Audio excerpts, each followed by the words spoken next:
What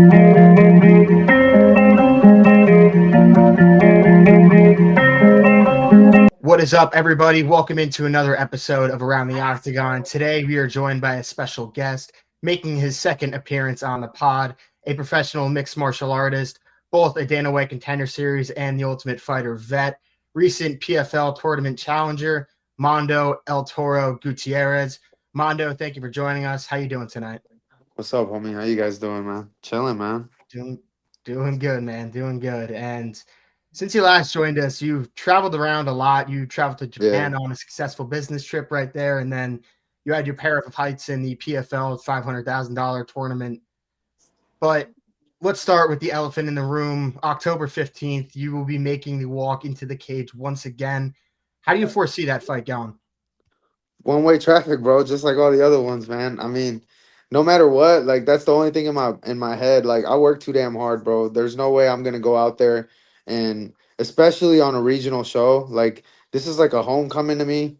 Like it's just like right place, right time, doing it, gearing up for next year. And not that I'm looking past this dude at all or anything like that, but I just know what I bring to the table, and I know that I'm like the highest level MMA in the state, and that's what I got to go out there and show. You know what I'm saying? Like, it's a star-studded show. There's a ton of good guys on it, and I like stealing the show every time, no matter who it is that's on it. So there's a little bit of a friendly competition going on between me and a few others. So you got a PFL vet on there, you got a UFC vet on there, you got a Contender Series vet on there, you got a LFA vet on there. You got all types of stuff. So it's a good show for sure. Well, we're definitely excited to be seeing that next weekend. And I know, obviously, you're a very active guy and you've been Yeah. putting in a hell of a lot of work recently, as you always do. But what specifically do you think you're bringing to this fight to shock the world? Honestly, I'm bringing in a lack of pressure. You know what I'm saying? Like there's no pressure, there's no anything. Like if anything, I'm just like I'm anxious to get in there and just perform. Like I can't wait. Like I told you before, this almost feels like kind of like a homecoming to me. So I'm just ready to go out there and put on for the fans, bro, and have a good time. So I think I'm very free. I'm very self-aware, and I know what I'm capable of, and I know what I'm bringing out there. So I'm just excited to go out there and do my thing, really. Oh, yeah, we're excited to watch, brother. Hell yeah.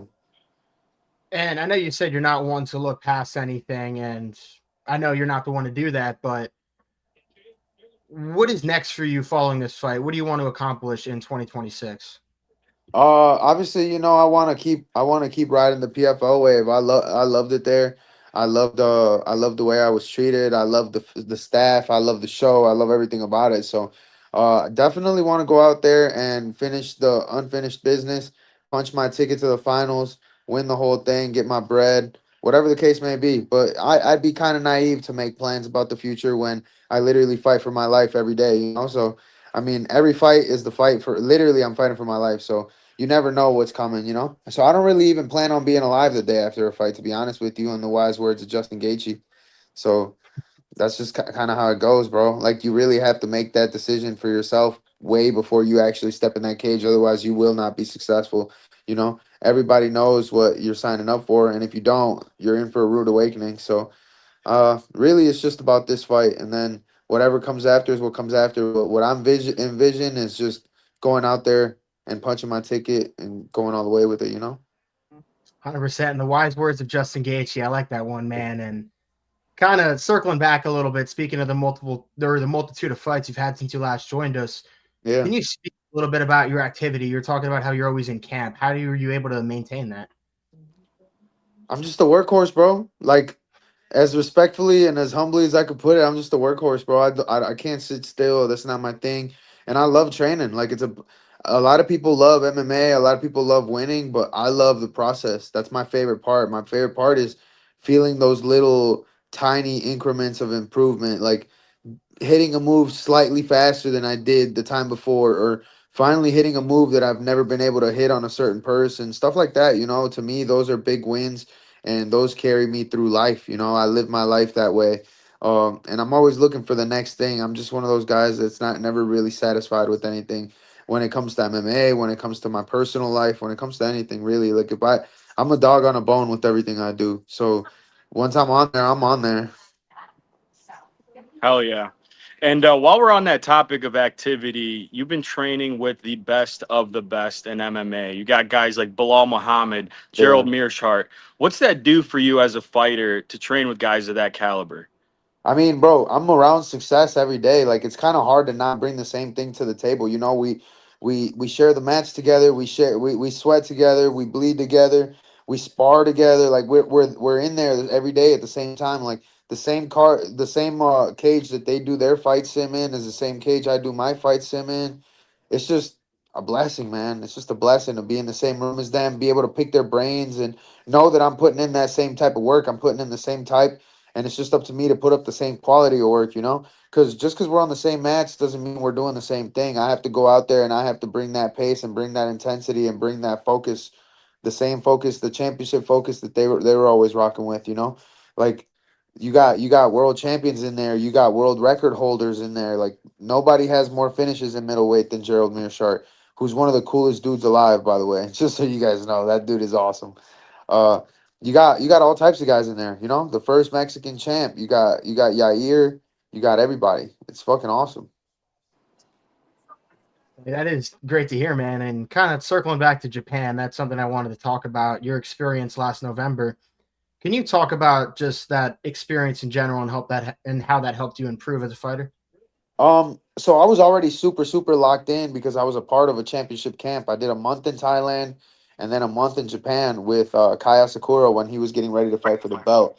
So the whole time I was super, super locked in, obviously for someone else's goals just as much as my own, because I was already helping him out. And then the opportunity came up for me to fight one of Japan's top prospects.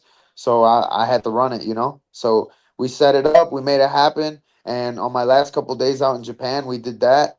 Uh, had a tough ass fight against them, and my respects to Joji Goto, man. That dude was tough. That dude was fun.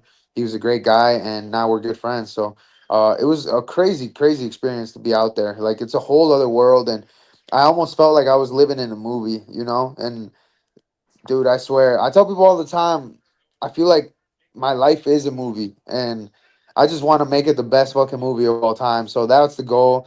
And when that opportunity came up, I had to say yes. Like, what do you mean I'm not gonna fight some like one of the best guys in Japan while I'm here? Hell yeah, I'm gonna do that.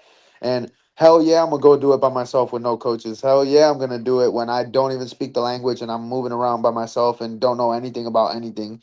Literally cutting weight on my own, finding my own food, finding my own places to eat, super super crazy. But if I'm gonna be stranded anywhere and not know the language, it's gonna be Japan. I love Japan. It was by far one of the craziest experiences of my entire life, and I'll forever be thankful for it.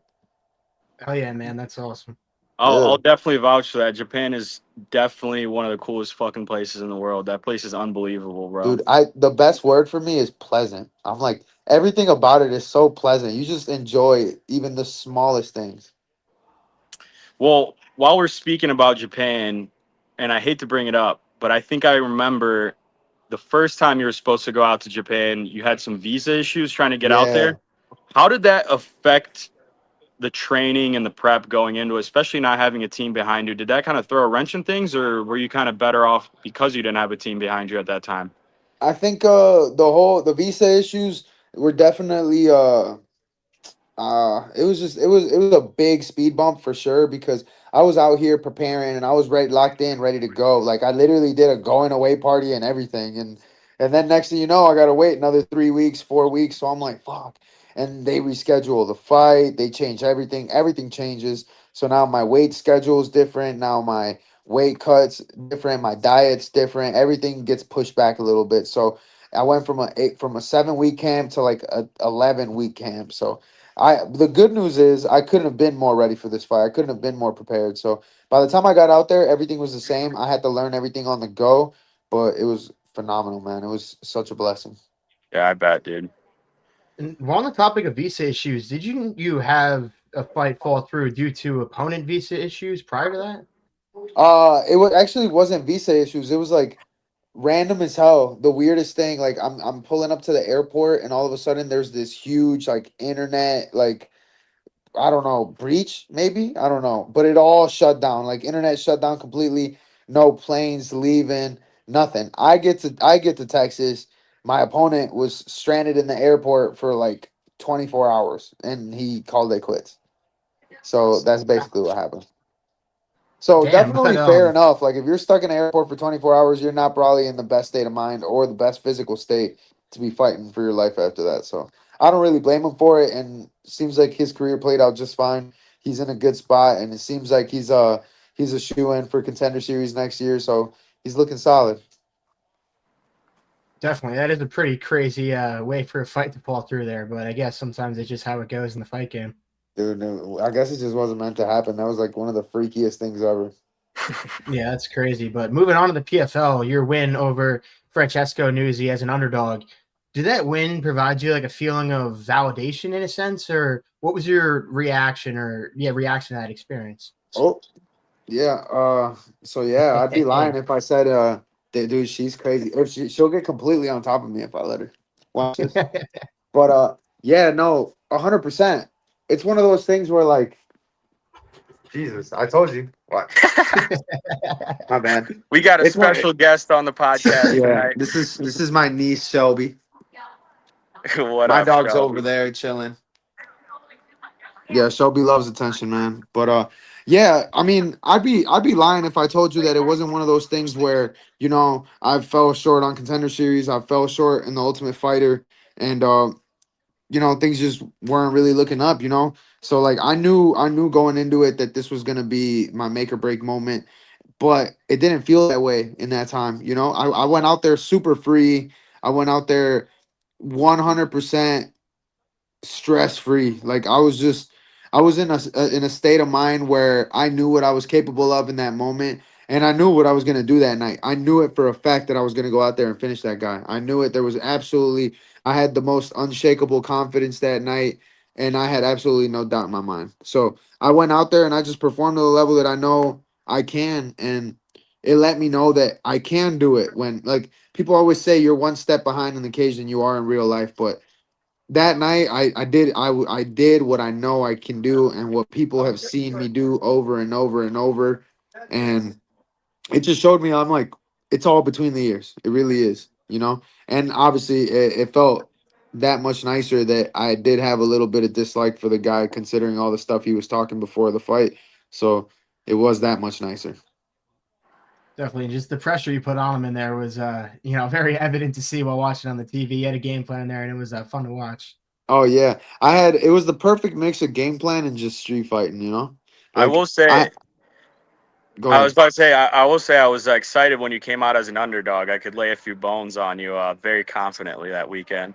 Oh yeah, it was a good day. It was a good day for everybody. Everybody made some good money. I know my boy JJ walked out of that one Yeah, I making was happy. talking to JJ about it. He made some good bread off you. Oh yeah, it was a good day. Everybody's trip was free that weekend. Hell yeah, it was.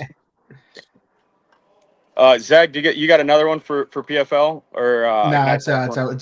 over to you right now. So I did want to ask you, since PFL, specifically the tournament structure, the part that you were on, because I know they have like obviously like the one fight, deals with some people, but you were part of Yeah, the tournament. yeah. How do you like that? I know you mentioned a little bit in the beginning. How do you like that as compared to your standard, UFC or whatever the promotion may be that's more, rankings and instead of a tournament setting? Whoa, little birdie told me that the structure might be changing here in the coming months. So like I said, I'd be naive to make plans about the future. That's one of those reasons I said that is like you don't know what's going to happen next especially with when it comes to the PFL or anything like that. But for the time being, the tournament was awesome. I loved everything about it. I loved knowing when all my fights were going to happen, and I knew when I was going to be done with my year. And again, naive to make plans because now here we are in October and I'm about to be in another fight outside of the PFL for that reason because the opportunity came up. So you never really know with these things. But either way, I'm ready to fight. The more opportunities I get, you can bet your ass I'm there, regardless if it's a tournament, regardless if it's one offs. It don't matter. The only thing that's nice is you have 3 guaranteed opponents in the tournament as long as you run your way through it. Yeah, and there's a bit of a bag at the end of that, I hear. Oh yeah, it's nice. It's nice. Yeah, Well, and we'll certainly be watching if you're in that one again.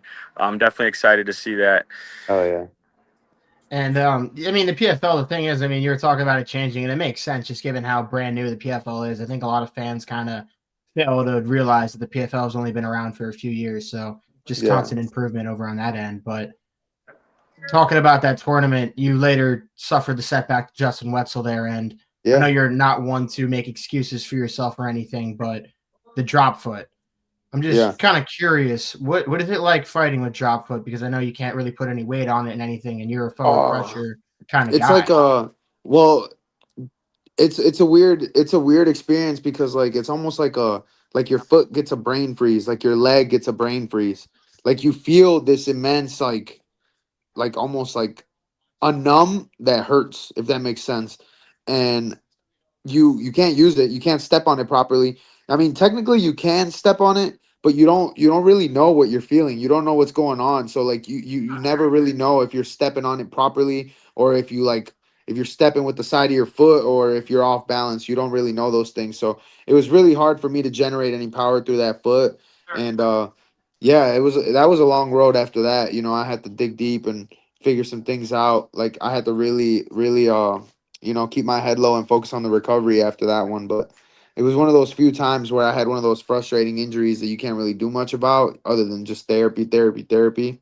So yeah, Yeah, I That's an respect. injury though, where oh sorry, Sam, but that's an injury where you usually don't see people manage to fight through the entirety of the fight. So yeah, hats off to your toughness there. Usually, there's some sort of TKO early, so hats yeah. off there. But I just kind of wanted to ask, what was like your biggest takeaway from that whole PFL experience? Um, that I can do it, bro. I'm like that's my biggest takeaway is I know I got that. Like I belong there. I belong in those big stages, and it feels great to be there. Like when you're really making money and you're really getting paid what you feel like you're worth, and you can focus on everything else aside of from just surviving. Through general life, it's a beauty. It's a beauty. Like you can reach new levels. When you don't have to worry about paying bills, when you don't have to worry about recovery, when you don't have to worry about any of those things. Like you just focus on whatever it is that makes you primed and proper to go out there and perform. So I guess getting away from a few of the negatives that we mentioned earlier, we do like to finish off the show on a light note and ask some fun questions for you. Oh yeah. Um, so I got this one to start us off. If you had to pick anybody, dead or alive, whether he's a fighter, not a fighter, if it's some random person you met on the street one time that you had to fight in the octagon, who would it be and why and how do you finish him? Damn, that I had to fight. Anybody. It could be Chuck Norris. Somebody said FDR, old president. He's a tough ass dude. Teddy Yeah. Roosevelt. Why Franklin Roosevelt, dude? Because he said he was a tough ass dude and he respects him, so he wants to share that cage with him. So literally anybody, bro. It could be Man, some I dude you got I bumped gotta I into. gotta hit you. I gotta hit you with the top three for different reasons. Number one, gotta be Abe Lincoln because they say he was a dog ass wrestler, and I need to know about that. I need to find out about that. Two, Adolf Hitler. Fuck that dude. fuck that guy. And shit. Number three, let me go with. I feel like I'd have to go in there and get to cracking with Rey Mysterio, bro. I gotta do it. I gotta Oh, do it. that's a You good know what I'm one, dude. I saying? knew you were about to pull something good. That's a fucking No, money one. gotta do At it, bro. Rey 619, dude. Mysterio, Watch bro. out, dude. I'd backflip just as much as he did, bro. I don't give a fuck, bro. That's actually like on my bucket list. Like, bro, if the offer came up, like I swear to God, I would hop in the ring and do some luchador shit, bro. I really would, bro. Yeah, he's a jet, bro. I mean, I knew I grew up watching that dude. He's crazy. Bro, I love that shit. I'm telling you. Well, I got a last one here for you. Finally, I know how talented you are as a graffiti artist. I know you post about it all the time. It's one of your many passions. It's one of the many things you're damn near perfect at. Is there a dream piece that you want to do? Maybe it's a certain location or maybe it's a certain mural. Is there something that you really want in your mind? Like, damn, I wish I could tag that up. I actually got to do one of them recently. So at my Magic Brazilian Jiu Jitsu Yeah. here in town, that's my jiu-jitsu team that I've been rocking with from the jump. You know, I've only been there. That's been my only jiu-jitsu school ever. And it's such a cool name, Magic Jiu-Jitsu, you know? So like I wanted to design something cool for them. And when I finally I had it designed for a long time, and then I finally like randomly one day just told them, "Hey, do you think I could throw this up?" And they're like, "Fuck yeah." It was like immediate. They were like, "Yes." So I made sure I went out there and I absolutely bodied that. So that's one that I've always wanted to do. I definitely want to like I like leaving my mark in every single country that I go to, so I can't really say that because I already do it. So everywhere I go, I try to leave a little mark somewhere. You know what I'm saying? But when my boy JJ has his final spot, I think I want that. That would be a one that would mean a lot to me is to be able to do his like be able to outfit his gym when he has his final spot or final location or final version of the Jet Fitness. Yeah, it's that gym's tagged up pretty good already.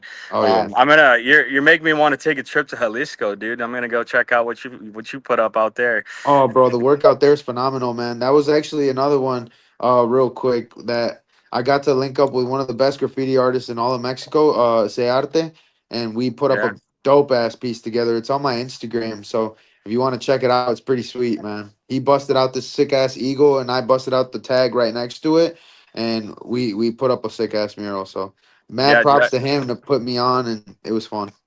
yeah. I saw. I'm always keeping tabs. I'm always peeping the Instagram. You got some nasty work under your hands, man. It's Thanks, pretty homie. sick. Well, that's all I got for you, Zach. You want to take us away, or you got anything else? Yeah, no, that's all I got. So, well, Mondo, thank you very much for joining us tonight, and best of luck come October 15th. I know we will surely be rooting for you. So, the floor is yours if you have anything else you want to say before we part ways. Oh yeah. Well shit. Thank you guys for the opportunity, man. Thanks for always wanting to chop it up with me. And thanks for the sick merch from last time, bro. You know I had to shout this out right here. So Fuck Love it, yeah, man. hey, I appreciate you guys big time, man, for real. yeah, for And I sure. We'll appreciate see you if we can too. cook something up new. We'll send you another one. Hell yeah, that'd be sick. Awesome, man. Well, best of